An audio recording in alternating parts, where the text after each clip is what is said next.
Hello बच्चों, कम समय में ये इंपॉर्टेंट एडजस्टमेंट कवर करना चाहते हो तो ये लेक्चर आपके लिए है। यहाँ पे I have selected this problem because here we have to value the goodwill. Specifically आपको अमाउंट नहीं दी गई है। देखो क्या बोला है, Poonam would pay cash for goodwill which would be based on 4 years purchase of past profits of last 5 years। तो ऐसे केस में हम क्या करेंगे, पिछले 5 साल के प्रॉफिट हमें दिए गए हैं। देखो यहाँ पे उनका पहले हमें टोटल लेना है। तो पिछले 5 साल के प्रॉफिट का टोटल हमारा यहाँ पे आ रहा है। वर्किंग नोट में हम बनाएंगे, वर्किंग नोट में हम लिखेंगे total profit of past 5 years is 2,55,000। ठीक है, ये पूरा प्रॉफिट हो गया। लेकिन पहले तो हमें एवरेज निकालना पड़ेगा। एवरेज प्रॉफिट कितना है? अब हम जब भी एवरेज प्रॉफिट निकालते हैं बच्चों, जो टोटल प्रॉफिट है उसे नंबर ऑफ इयर्स से डिवाइड करते हैं। अभी यहाँ पे कितने सालों का है? ये 5 सालों का है। तो आपको 2,55,000 डिवाइडेड बाय 5 करना है। That means 51,000 is the average profit. Getting it? अगर ये 4 साल का प्रॉफिट होता तो 255 डिवाइडेड बाय 4, अगर 3 साल का होता तो 255 divided by 3 would have been our average profit. अभी एवरेज प्रॉफिट मिलने के बाद हमें क्या करना पड़ेगा? क्या करना है? देखो यहाँ पे दिया गया है, it would be based on 4 years purchase of past profits of last 5 years। 51,000 को हमें 4 से मल्टीप्लाई करना है। मतलब goodwill is going to be valued at 51,000 multiplied by 4। 4 years purchase, that means 2,04,000। ये टोटल गुडविल है बच्चों। ये क्या है? पूरे फर्म का गुडविल 2,04,000 है। समझ में आया हमने कैसे कैलकुलेट किया? पहले एवरेज प्रॉफिट निकाला और नंबर ऑफ इयर्स से मल्टीप्लाई करके हमें टोटल प्रॉफिट मिल गया पूरे फर्म का। लेकिन यहाँ पे देखो हमें क्या दिया गया है, Poonam would pay cash for goodwill. वो कैश लाने वाली है, तो वो जब कैश लाएगी तो सिर्फ खुद के शेयर के लिए लाएगी, इजंट इट? पूरा गुडविल तो नहीं लाएगी ना पूरे फर्म का। तो इसमें अभी हमें निकालना है दैट उसका शेयर कितना है। जो नया पार्टनर बिजनेस में आया है उसका गुडविल का शेयर कितना है, वो हमें कैसे पता चलेगा? उसका प्रॉफिट शेयरिंग रेशियो क्या है? देखो 1/5 शेयर दिया गया है। तो ये जो टोटल गुडविल हमने निकाला, इसे हमें उसके शेयर में डिवाइड करना है। तो Poonam's share is equal to 2,04,000 multiplied by 1/5, that gives us 40,800. This is her share in goodwill, 40,800.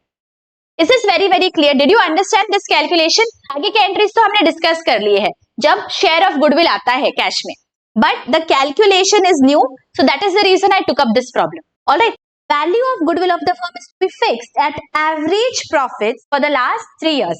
यहाँ पे हमें गुडविल का कैलकुलेशन करना है, वो अभी हम देखेंगे।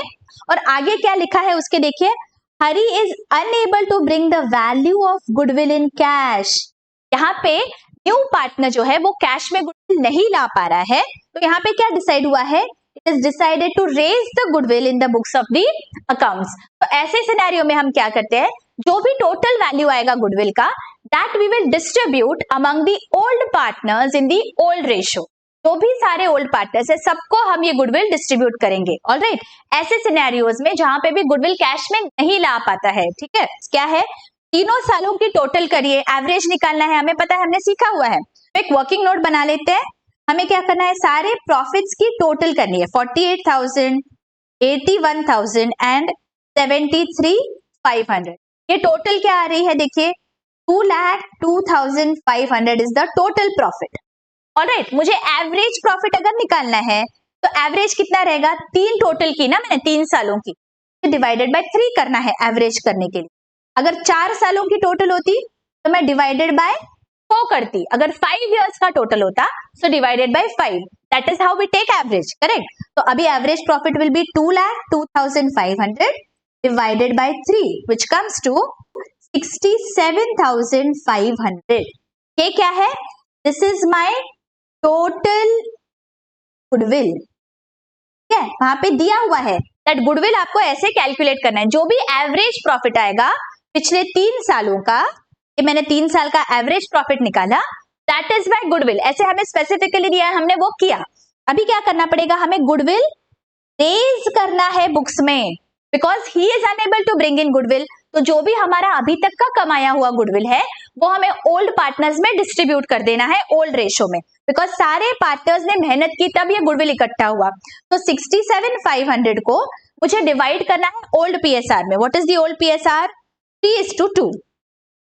So let me divide 67,500 divided by 5 into 3, that is 40,500, and 67,500 divided by 5 into 2, that is 27,000।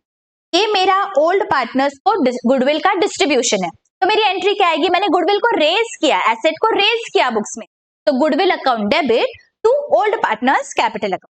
तो यहाँ पे मुझे ओल्ड पार्टनर्स के कैपिटल अकाउंट में जाना है और यहाँ पे मुझे गुडविल की एंट्री पास करनी है बाय गुडविल। देखिए ओल्ड पार्टनर्स के ही कैपिटल अकाउंट को देना है, हाँ गलती मत करना। 40,500 एंड विराज का है 27,000। ऑलराइट, ये समझ में आ गया। होप ये वाला कॉन्सेप्ट आपको बहुत अच्छी से समझ गया होगा बच्चों। Click on the link in the pinned comment for detailed lecture.